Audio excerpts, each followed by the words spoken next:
Hey. So glad you're all back. Azul here. I always start out that I have a dear friend on because that's who I have on my shows. Why wouldn't I want to hang out with my friends?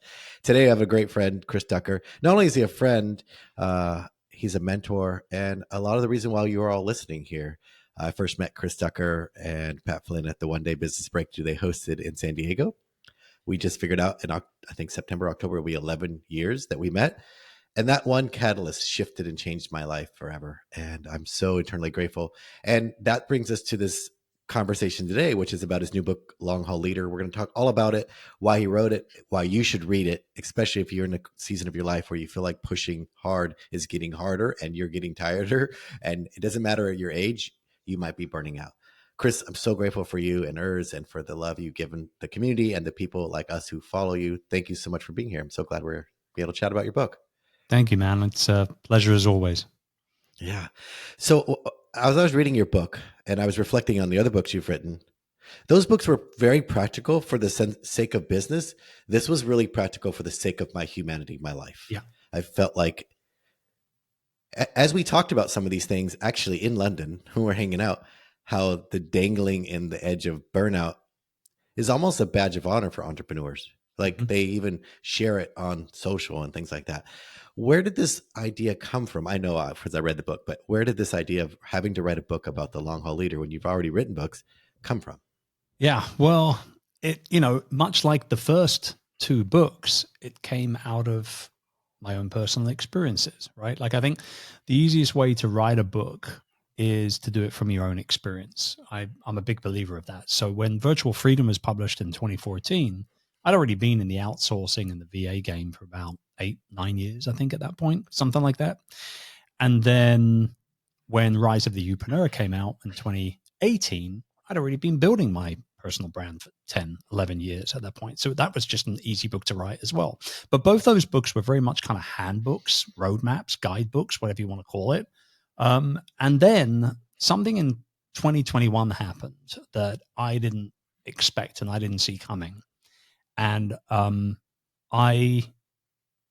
what happened was, there's no point in going through every kind of detail running up to it, but every August, we've always taken a month off. Well, I say always, for the last 6-7 years, we've taken August off as our monthly sabbatical as a family.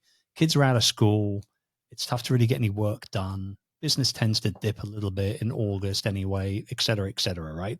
And so we've taken our sabbatical. And generally speaking, I come back from that sabbatical and I feel like, wind me up and let me go, baby. You know what I mean? Like, I can't wait to get back to work. I can't wait to just turn on the computer and just go for it, right? This time around, though, that didn't happen. And I came in to my office for the first time in quite literally just over a month. And I sat down at my desk at the beginning of September. I can't remember what date it was now, but I turned on the computer. I stared at the screen for about 10 minutes. I turned off the computer and I walked back out of the doors and didn't come back into the office for 3 weeks. I wasn't ready. I wasn't ready to come back. And looking back on it, I had been feeling tired. I'd been feeling a little exhausted. 2021 was an amazing, amazing business year for us. Obviously, we were bang smack in the middle of the pandemic. I wasn't really doing any traveling or anything like that. But from a business standpoint, we were killing it, man. Like, it was amazing that year. And I was loving everything I was doing, like truly enjoying every bit of work I was doing. But I was doing a little bit too much, plain simple. And so I realized I was burnt out. I was fatigued. Brain fog was starting to kick in. My energy levels were really low. And I took myself to the doctors and I said, this is how I'm feeling. What's up, kind of thing. Let's run some tests. So we did a load of blood work. We did some cortisol tests and all this kind of stuff. And it came back after about 3 or 4 visits and a couple of therapy sessions as well, that I was suffering from depression, anxiety, and I was diagnosed with phase 3 chronic adrenal failure, which in a nutshell is about as clinical of a burnout as you can get. Your adrenal glands, they sit on top of your kidneys and they produce cortisol, which is your stress hormone. And so they're supposed to start really high, lots of cortisol in the morning, and then slowly but surely over the day, it disappears before melatonin starts kicking in to get you ready for bed. Unfortunately, at phase 3 adrenal fatigue, my adrenals had completely flatlined and my cortisol level was 0 from morning, noon, and night. And so I wasn't being able to manage stress at all. And so I took some time off and I went down a rabbit hole, man. Like I was like, I'm not going to be any good to anyone from my community, any one of my private clients, my family, my children, my friends, myself. Like I'm not going to be good for anyone if I don't get this in check.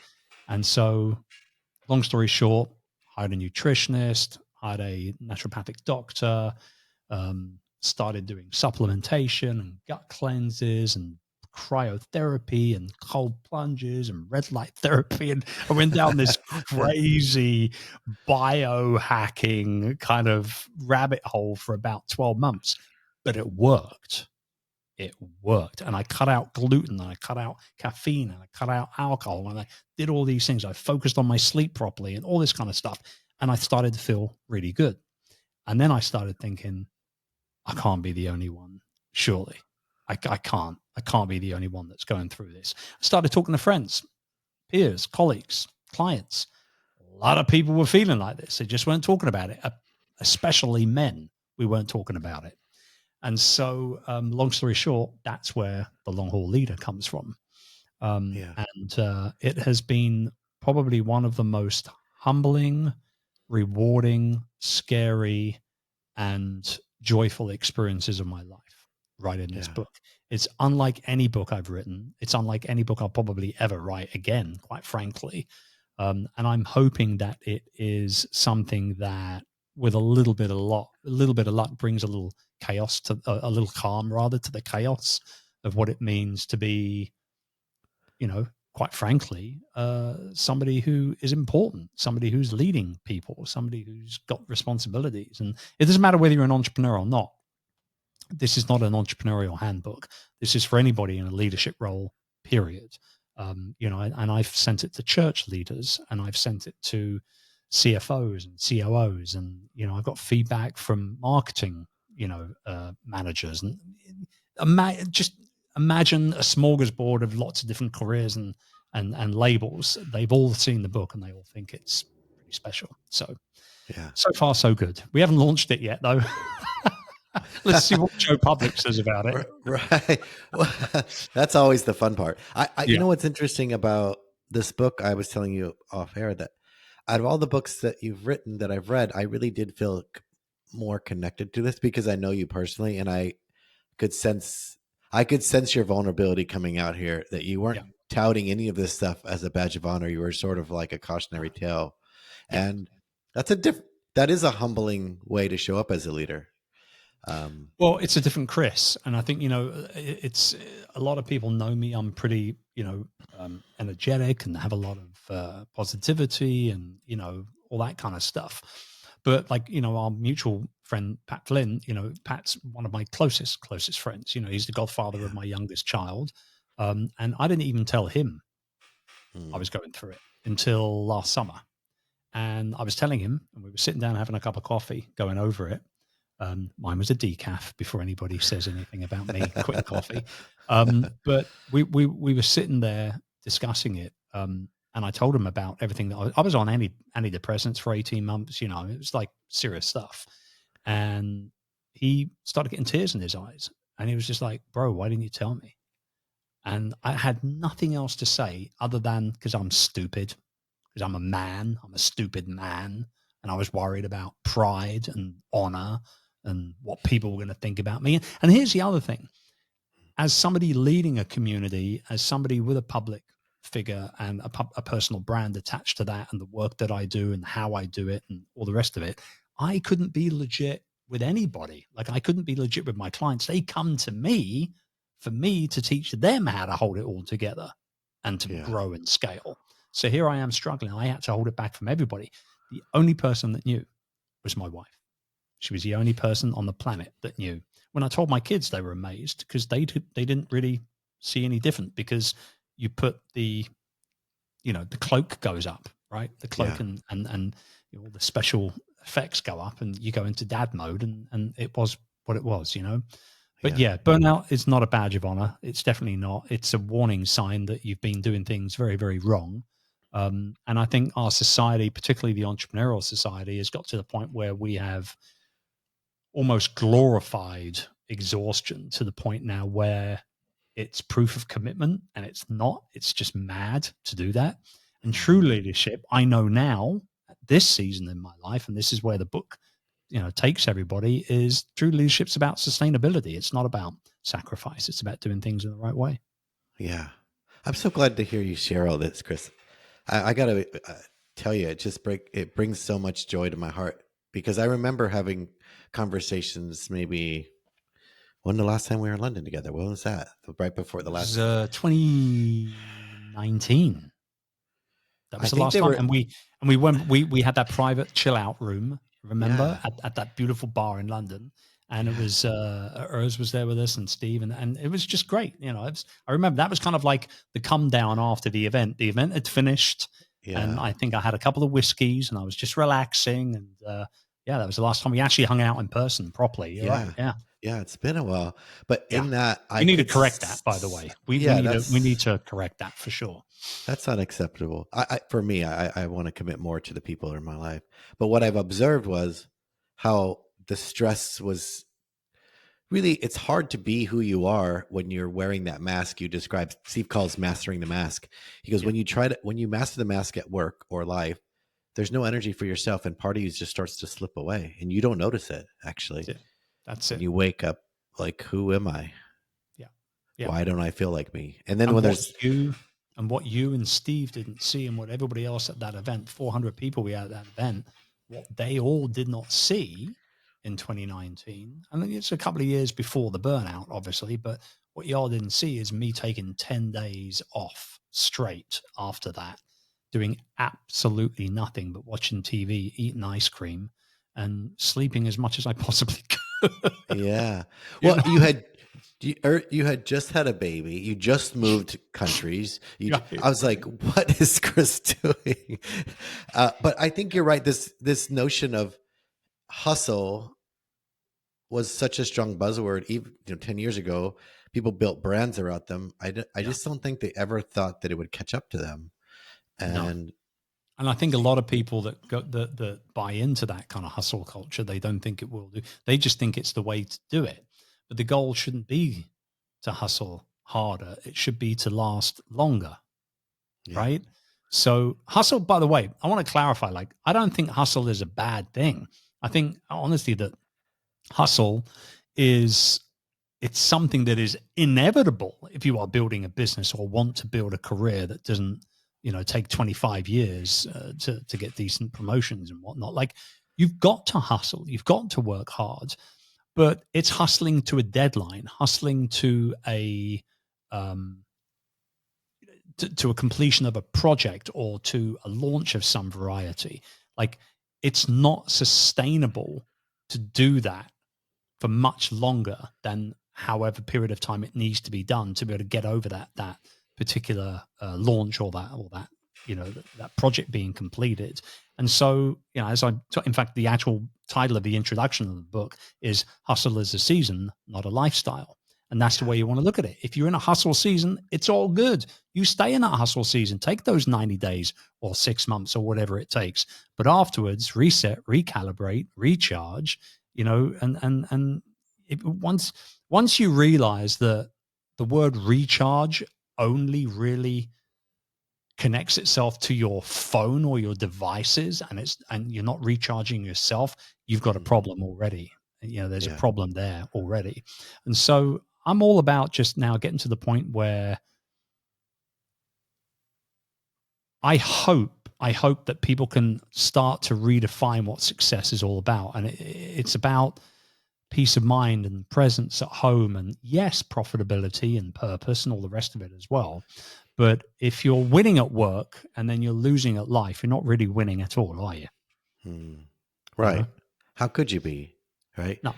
All this hustle for, like you said, I thought that's why I was really intrigued by even the concept of the book when I heard you were writing it is because I was significantly older than most people I was being coached by or being around, I Hmm. kind of had a sense of that already. I had worked 80-hour weeks. I had pushed being a principal. It's a Right. lot. So I Yeah. kind of I kind of thought, well, is this the only way? Is this the only way? But I had kids at home. I was making dinners and going to soccer practice or track practice. I was living life, and I think a lot of Yeah. entrepreneurs are, and then they follow people who don't have kids, and they're telling a story on the social, but they're not telling about what's happening. And that's why I appreciate you here telling what's happening. Why do you think so many men? You mentioned in particular, it's men that do this. Why do you think we do that? I don't What's know. It's our that. thing? There's my buddy Lewis Howes. He wrote a book years ago called The Mask of Masculinity, and I think that's what it is. It's us just trying to be big, strong, macho men. Or we can handle it. We'll power through. I'll rest when it's over. But then you don't rest when it's over because something else pops up, and you just roll straight into that. And that's Yeah, one of the other things I've been thinking about a lot recently. It's kind of like you hear about these fast wins, quick wins. People talk about that a lot in online business, particularly. Oh, you got to give your clients a quick win, and they'll love you forever, and all this kind of stuff. I don't agree with that stuff anymore now. Like quick wins, mm, short term wins. They're great and everything, but they're loud. They're almost kind of like obnoxious now to me. Like hmm, short term wins are loud, long term impact, is where you want to be, and you just kind of go, the old saying, "A softly, softly catchy monkey." Like, just like slowly but surely, like whisper, whisper, whisper until you start roaring, right? So the yeah, real game is about showing up when it ain't sexy, when it's not cool and flashy and all the rest of it, and compounding those moments over a longer period of time. That's real success for me now. Short term wins, great, chase them down if you want, but I'd rather take a long term win at a much, much higher payout, and just be consistent and patient to wait for it to come along at this point in my life. yeah. I used to think, well, I don't have much time. I need to hurry up. And that phrase when I was younger was, "I'll sleep when I'm dead," kind of thing. You know, I'll Right. rest in my grave, which Yeah. is Yeah. actually going to be more true than if you're not careful. Um, when you found yourself recovering from all this burnout and thought this needs to be shared, what were the steps that got you into the space to describe what you called, I think, lifos? I thought that was great in the book. I was like, oh, these are practical and helpful, like I said, for my life, not for my business Yeah. necessarily. Um, Hopefully it impacts my business. But tell us about what the lifos and creating a book and writing this book. Why was it different than the other books you had written?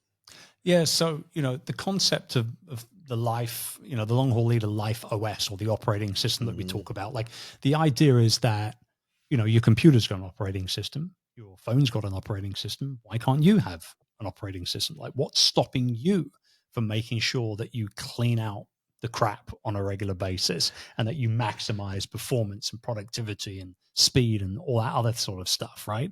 And Yeah. so, what happened was we started to put together, I say me and this was a true team effort with this book, actually.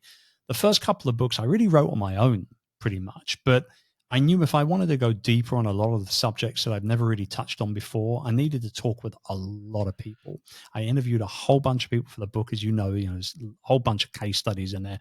We talked about, sabbaticals and Simone Biles and, all that kind of stuff. Like for Yeah. me, when we started researching this, and I put more research time into this book than I have done in the other two combined, quite frankly, because it's a touchy subject as well. A Yeah. lot of it's a touchy subject. You want to get it right. If you're stating certain things, statistics, times, people, you want to make sure that you're getting things, correct.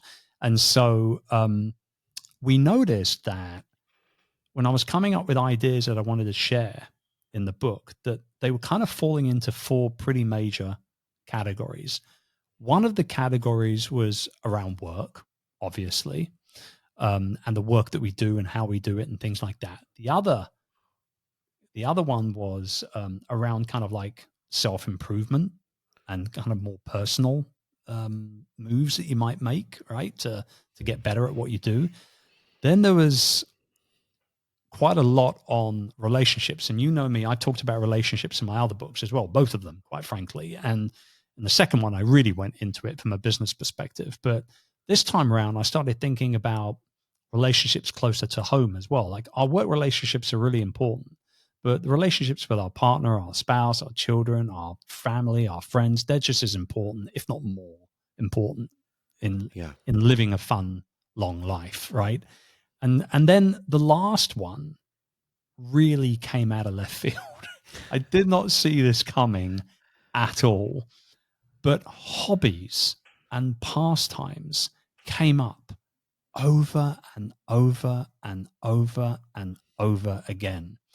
And it was only really when I started really delving into successful people and what hobbies they had that I realized actually there is a direct correlation between successful, high performing individuals and whether or not they have a hobby.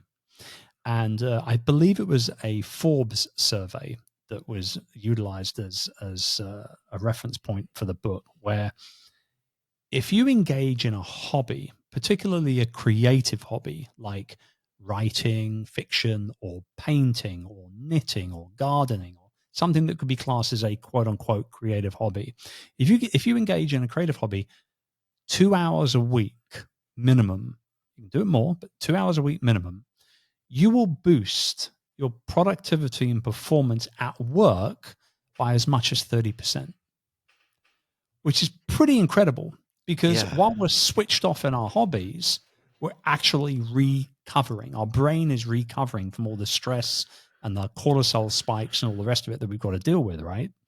And so I started looking at some of this stuff and I was like, man, this is right because I've fallen back in love with nature. I used to be a big nature lover as a young boy. I was basically raised on Wimbledon Common in London. So I was the kid that at 9 years old brought a hedgehog back to the house. Like, okay, who picks up a hedgehog and brings it back home? And so I've always been into nature, but then I left and then I grow up and I have children and then you run businesses and then you forget about nature. You go for a walk in a park every now and then, maybe a forest every now and then, but you forget about it. But I realized as part of my recovery process, I was out in nature every day and I really reconnected with it. I reconnected with the quietness and the stillness and the wind and the shade of the trees and the bird song and all the rest of it. And so I was like, okay, that's a hobby. Like, you know, nature, wildlife, that's a hobby. I like to paint. I'll start painting again. So I started painting again. And now I find myself painting more of the natural world. So I'm painting birds very specifically quite a lot and other animals. And now I'm going out and I'm walking around with a camera and I'm into wildlife photography and I'm getting more and more into all these sort of hobbies that are reconnecting me with the natural world in a way that I never thought I would reconnect with it in any way whatsoever. And I'm not the only one. People who Right. get involved with the hobbies like this, they do better at work. One of the people that we researched was a gentleman by the name of David Solomon. David Solomon is the CEO of Goldman Sachs. He is also known in certain circles as DJ D Sol. And he's one of the most booked disco and dance DJs in America. And all the money he makes by DJing, he gives back to good causes. Obviously, he doesn't need the money, right? But he's out there, he's spinning the decks and he's doing the whole kind of whoop, whoop, and all this sort of stuff, at these parties and whatnot. But he's the CEO of Goldman Sachs. Like, if he can find time to spin the decks for a couple of hours each week, there's easily time for us to all be finding time for a hobby as well, particularly when the statistics are there, the data's there to back it up that you actually will end up working better while having a hobby. So hobbies, like I could talk about hobbies. I mean, we went down such a massive rabbit hole with this. I could talk about it for an entire day, literally, and I wouldn't get bored. It really came out of left field. It really did. But that was a big one, in re-engaging with hobbies and spending more time on me and my own self-care was a big, big part of the recovery as well. Like I realized pretty early on, actually, as I started to feel better, started to get more energy, started to sleep better, started to just feel lighter in terms of mood and things like that. I realized, actually, you know what? self-care is not selfish. Self-care is actually a really good strategy. Like this is something that, because from an entrepreneurial perspective, you think about strategy, right? Where's the hacks, right? And I realized, holy moly, this is a great strategy for performing well in what we do for our clients and our communities. Yeah. I'm glad you're saying that. One of the things Steve and I committed ourselves to, because we're in a new city and we're a new place, is when people say, rather than ask people what they do, because I don't want to talk about what I do. It's not really that interesting to me. But to ask people, so what are your hobbies? Yeah. Because that's something you don't have to know. There's no comparison stuff going on. You're No. just genuinely curious, and Yeah. you'll be very surprised to hear what people's hobbies are if you Yeah. just ask. And it brings a new level of connection that doesn't stratify who you are. Like, are you this person or that person, or worth, that stuff I'm not interested in. But it's been really Yeah, and, joyful and to and hear that nobody's got a happen. monopoly on good ideas, right? Nobody's got a Mhm. monopoly on knowledge and experience or anything like that. I was at a nature and wildlife conference. Yes, there are actual things like that, Yeah. about a month ago, and I was talking to this 10-year-old girl who's kind of blown up on TikTok, and I said to her like, what got you into all of this, and she said, I just really love bugs. Like nobody likes bugs, but I love bugs. So I just started talking to everybody about bugs. And then I realized that actually I can talk to anybody about bugs. And so that's what she does. She just talks about bugs all day long and people love her for it. She's probably going to end up being on the BBC and have her own documentary series or something. Yeah. It's one of those things. It's one of those things. Yeah. It's interesting. So as you talk about this, so Steve and I joined like recreational volleyball we do every week at the beach. Hmm. We moved somewhere where we can walk to nature. We walk to the beach every day with our dogs. It's 8 blocks away. We started playing musical instruments. Steve started playing piano a year ago. I started playing with him, and we play guitar. Some songs we play together.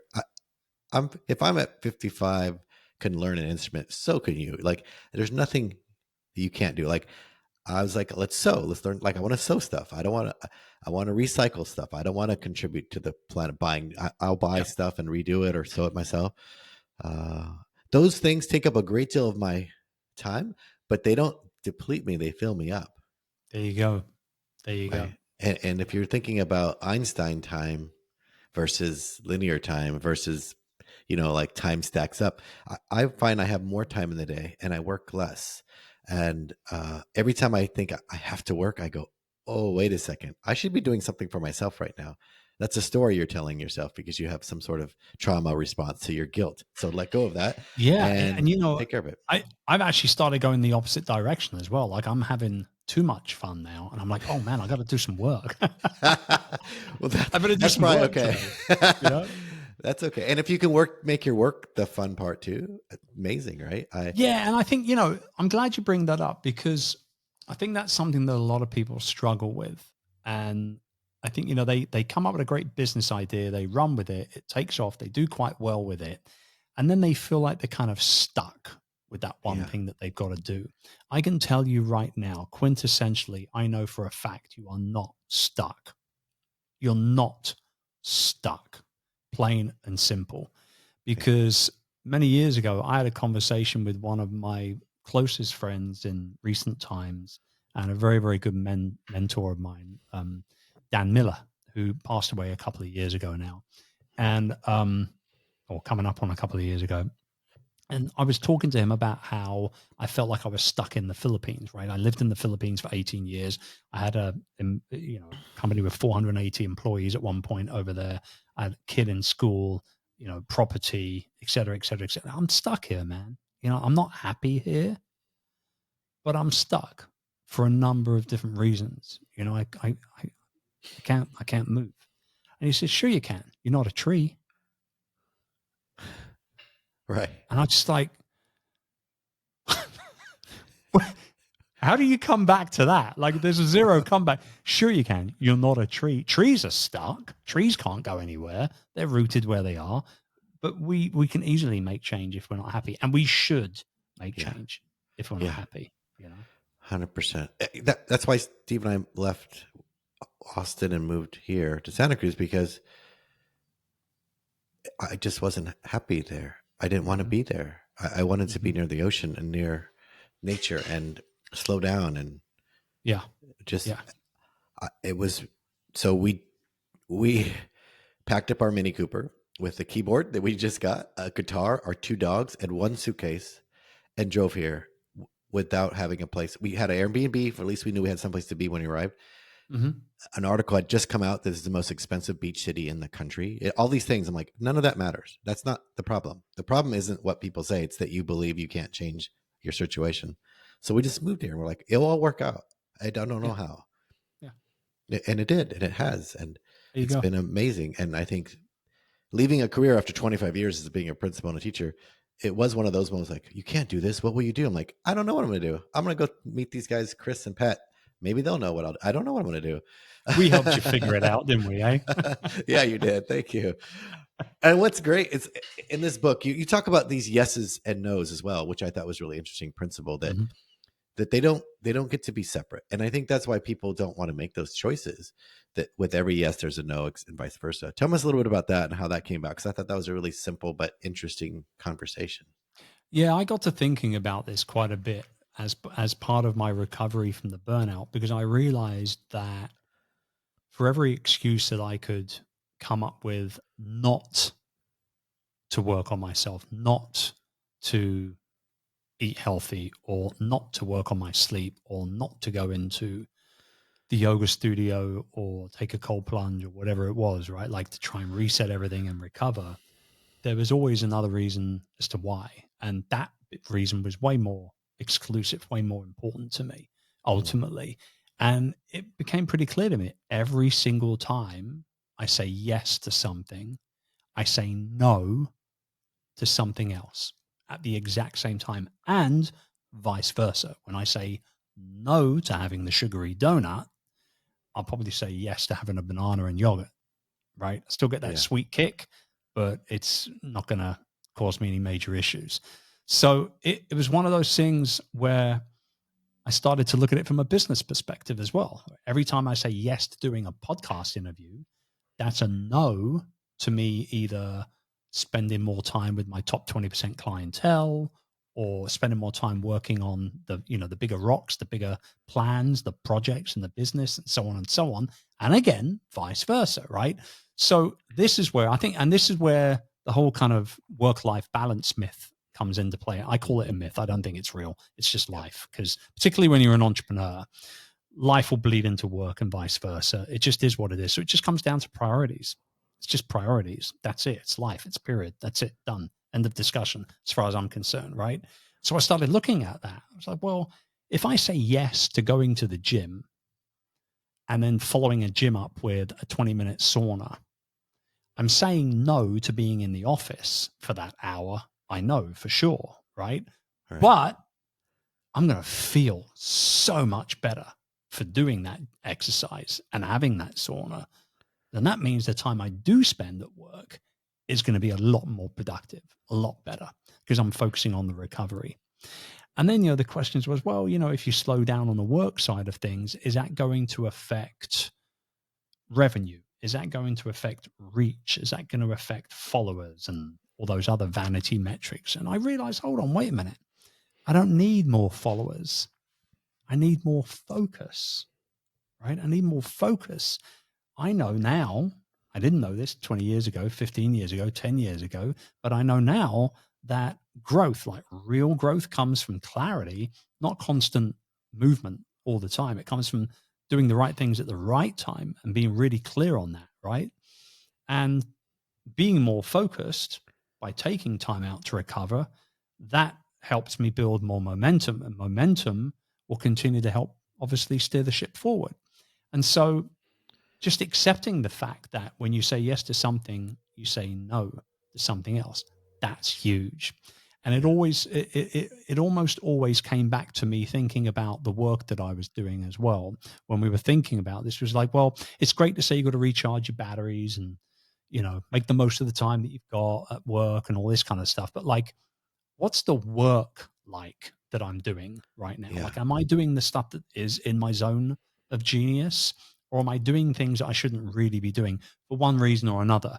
And yes, I've written a book about delegation. And yes, I've built big businesses and made loads of money. And yes, I'm great at delegation, but I was still doing stuff I probably shouldn't have been doing, Yeah. just Yeah. being super honest. And so you make changes, but it's only until you start looking at these things properly and you try and get a little bit more granular with things, you end up getting this,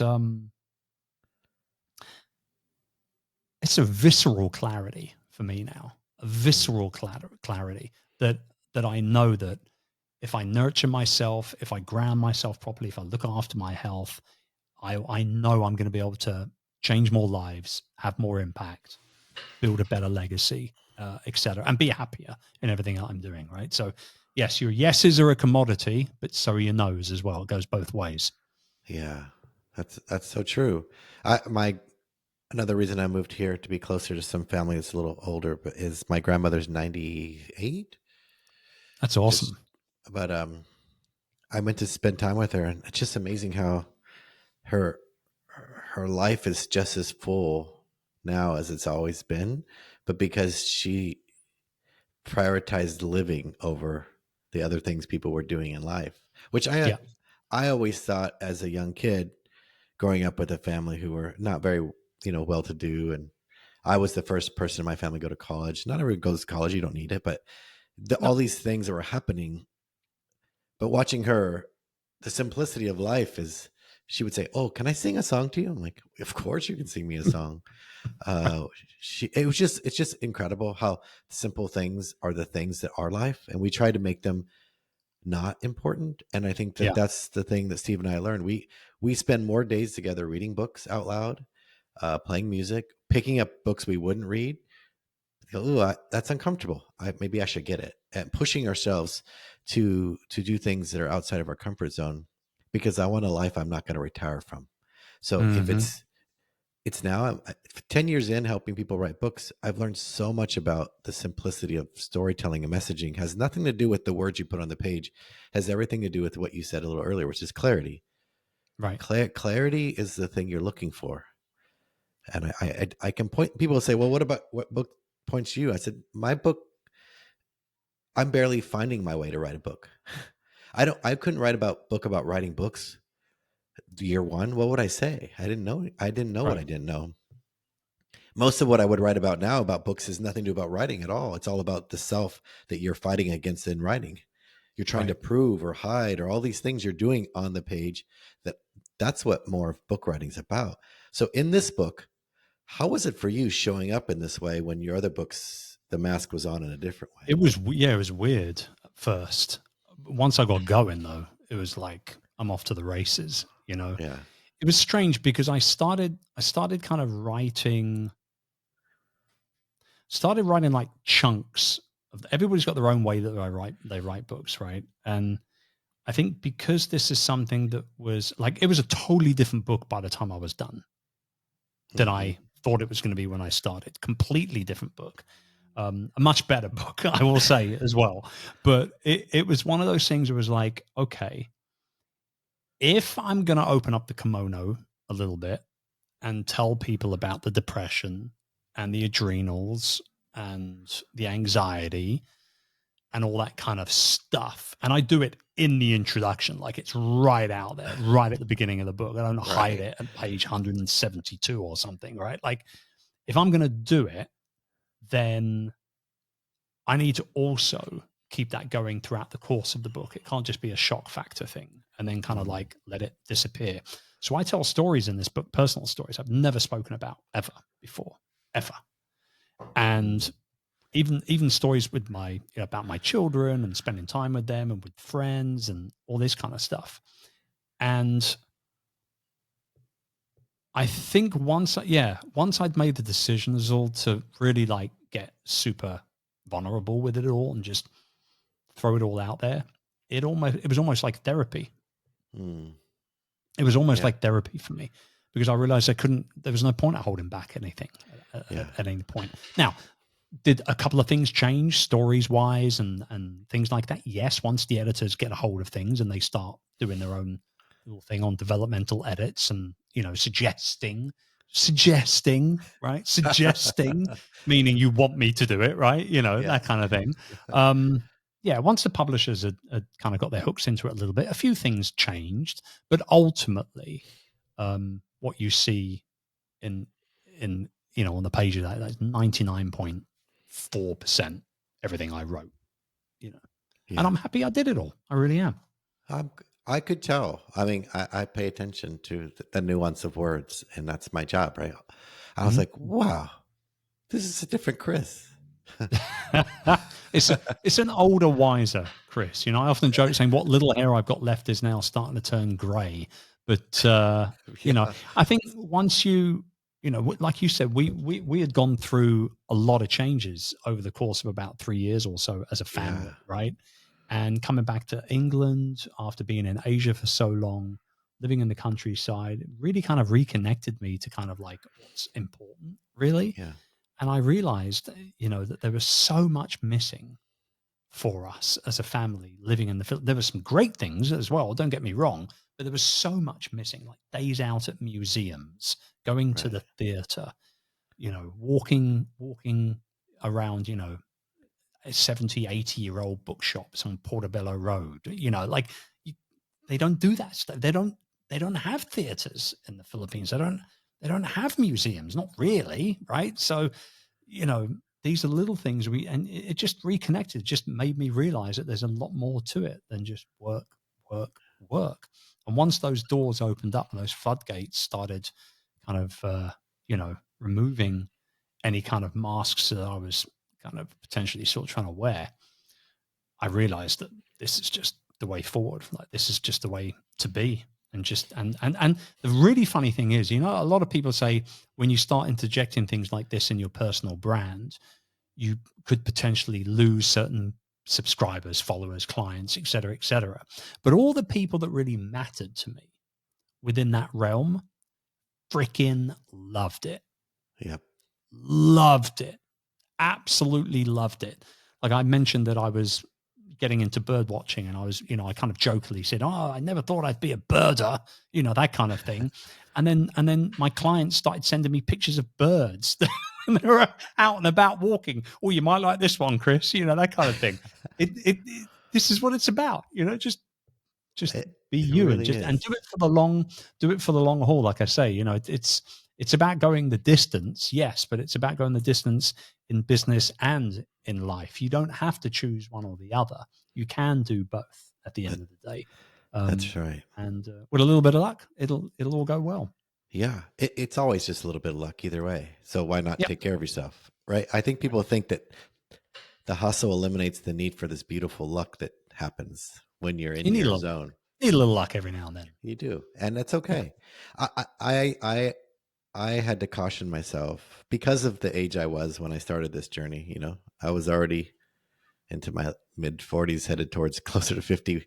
And when I started to sense that I was hustling or chasing, I was like, wait a second, that's not the stage of life I'm in. And I have to slow down. And it might take me 10 years where some kid might rise up and do what I'm doing in 2 years. And I go, but I know that I'm going to be in this for a while and I'm going to do it the way Mhm. I want to do it. And my relationships are the most valuable commodity, not the zeros in my bank account. Yeah. And I Yeah. have bunches of those. I have an infinite number of those, and I don't use them as a leverage. I use them because they matter. I don't use them. I Well, have them. as you know, I've been talking about that for years, even in Rise of the Upreneur. I think there's an Yeah. entire pull quote on one page where I say relationships should be treasured, not used.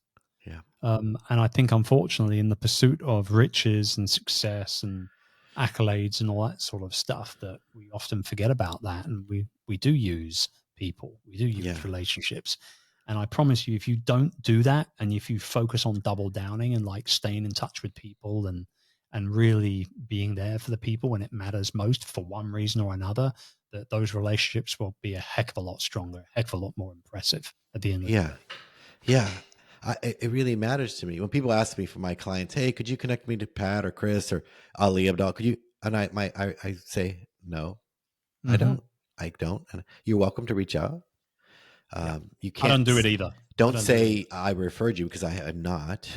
I just don't do that. My clients Mm. deserve the anonymity. I haven't done it for anyone at any time. Even when an agent said, "Hey, I saw you have a client. Would they be interested?" I'm like, "No, that's not how you go about it. I'm sorry." And Yeah. I said, "What's in it for me?" They're like, "Well, you have the cloud of." I was like, "No, you're using me to get to them, and that's not okay. I don't care Yeah. that you have a huge, the Adam Grant's your client. That doesn't change the fact that we all should protect the people that we care about, because Yeah. who else is Yeah. going to? Yeah. Like, being at the top is lonely. People who have a big audience get used a lot, and I don't. I just choose not to. Yeah. Amen to that. Yeah. So you traditionally published this book. I think it was Hatchet. Or did it? Yes, I did. Um, Tell me about that, because and your last book you did self-published, right? yeah, so the first one was traditional, second one was self, this one was traditional. I fully intended to self-publish this book, fully intended. And then I showed it to a friend's agent, just to sort of, well, not the book, but kind of the outline of the book and everything, just to get some feedback. It's just some friendly feedback here, really more than anything else. And she came back to me. She's now my agent. She's at Folio, and she came back to me. And she said, "No doubt in my mind, you'll make a ton of money, but I think this needs to be out a little further than your network, your network's network, and that kind of thing. Like, I feel like this has the legs to become, a really, really important book, not just for your community and the people that follow you, but also a much much wider, larger audience." And I said to her, "Okay, I'll give you 45 days to shop it. That's it. Get me an offer in 45 days. Otherwise, I'm going to self-publish it." And she did, and it was a really good one. So I accepted it, and we moved forward with the project. Simple as that. I Yeah. will say that there have been occasions where I've been frustrated with the process, Yeah. because I was so used to kind of doing everything on my timeline, and that's been the biggest frustration, really, more than anything. But overall, it has been a positive experience. But I'm equally aware of the fact that um, I I think I'm yeah, I would say not equally. I'm acutely aware of the fact that I doubt I will traditionally publish another book, because I just like having the control over the process too much. Yeah. Simple as that. Really simple as Yeah. that. You, the shift in publishing has taken a lot longer to move, Hmm. like, from the traditional tiers of entry. But I think this new collapse of Hollywood is going to shift everything in publishing, because I think it's been true for a while. Publishers, because they have distribution, they have that. But once distribution moves away from those And creatures, it will. It already is to a it certain already degree, is. and it will. Yeah. They won't have any control over the audience by pushing out to mass markets the same way. Yes, I'm not saying publishing is going away. I'm just saying there's going to be more opportunity, just like in film. There's more opportunity. The Yeah. gatekeepers are dissipating. Yeah. Yeah. So there's nothing wrong with getting a traditional deal. I think that's great. I think people should try, and if that works for them.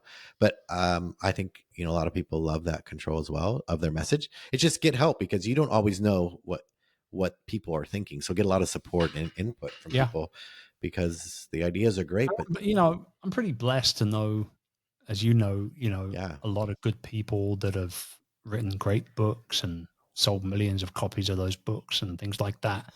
And to have people like that pretty much on speed dial to have a conversation with on the hop about certain opportunities or decisions that need to be made on one thing or another, it's special. And I yeah, don't, I don't discount that at all in terms of its importance in everything. And in fact, I go back to Rise of the Upreneur, the first book. yeah, When I spoke to Lewis Howes about doing the foreword for that book, he was like, "Oh yeah, man, like I'm down, 100% down, but you're going on the cover, right?" And I said, "Huh?" He said, "Well, you're going to put yourself on the cover." And I said, "Well, no, I hadn't even thought about putting myself on the cover of the book." He said, "Oh, you have to put yourself on the cover of this book because you're the youpreneur. It's your movement. You need to put yourself on the cover of this book." So I did. And then we updated the book, I think in 2022. Right. And I took myself off the cover and we went with more of a traditional kind of, you know, typeface type cover. And I don't regret that decision. I like the fact that I've kind of got two versions of it to a certain Yeah. degree. But, you know, if I hadn't have had that discussion with Lewis, I never would have put myself on the cover of that book. And I think it was the right move at the time. I really do. 2018, you know, it was the right move. The personal brand world was blowing up, and I was very much a leader in the space. I still am a leader in that space. I'm still classed as a personal brand expert, and so it was a good move to do it. You know. Yeah. I agree. As you finish this interview with me, I would love, gosh, we could talk forever about your topic because there's so much here. I knew this was going to happen with all my questions. Like, but the thing I wonder about is as a writer, as an author, which is hard for entrepreneurs sometimes to own, but as someone who's using words to move people, what piece of advice would you share now after being the author of 3 books that you maybe couldn't have done after the first 2? That's a great question. Um, it's interesting. I've never thought of myself as a writer before. As an author, yes, but not a writer. Hmm. But towards the end of this book, I've started to feel a little bit more like a writer now. I Yeah. think it's more than just how to. It's everything that encapsulates, right? Like your opinions and being aspirational and all that kind of stuff. And I think 3 books in now, I'm definitely not done. There's definitely another couple of books in me for sure. Um, but I do feel that this this book, once I realized I was ready to be vulnerable and tell real stories that were quite personally connected to me and things like that. Once I realized I was willing, that's the word, willing to do that, it kind of flowed out of me, this book. Hmm. Like the writing came very easy. I wasn't at any point stuck, I don't think. Um, Stuck a little bit in terms of what case studies to share in what chapter and things like that. But in terms of the overall flow of the book and how we start on, what it means to be in it for the long haul, and then how we end, more towards the messages of building a legacy and a long haul life, that kind of stuff. Like it actually flowed pretty simply. So I think my advice would be just be open to the idea of going all in on it, not holding back, just going in as far as you feel comfortable to do it. And it'll be a lot easier for you to write something pretty special that way. Yeah. Thank you for that advice, Chris. I know that's true for me. That same little book that I wrote that got me to talk to you and Pat still means a lot to me. And I still get people reading it and leaving me notes. And I'm like, I can't believe that little book that Yeah, was for me still makes a difference. And it's what encourages me to keep sharing my message. Thank you for that's sharing your awesome. message and encouraging me that I had something to share, even if I was uncertain what it was, because that has made all the difference in my life and of my family.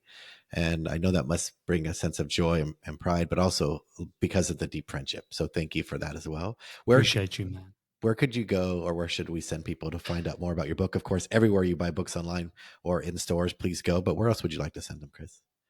I mean, the website for the book is longhauleader.com. And I don't know when this is going to go live, but the book's published date is September 2. So if anybody pre-orders prior to that, send us a copy of your receipt. Instructions are on that website.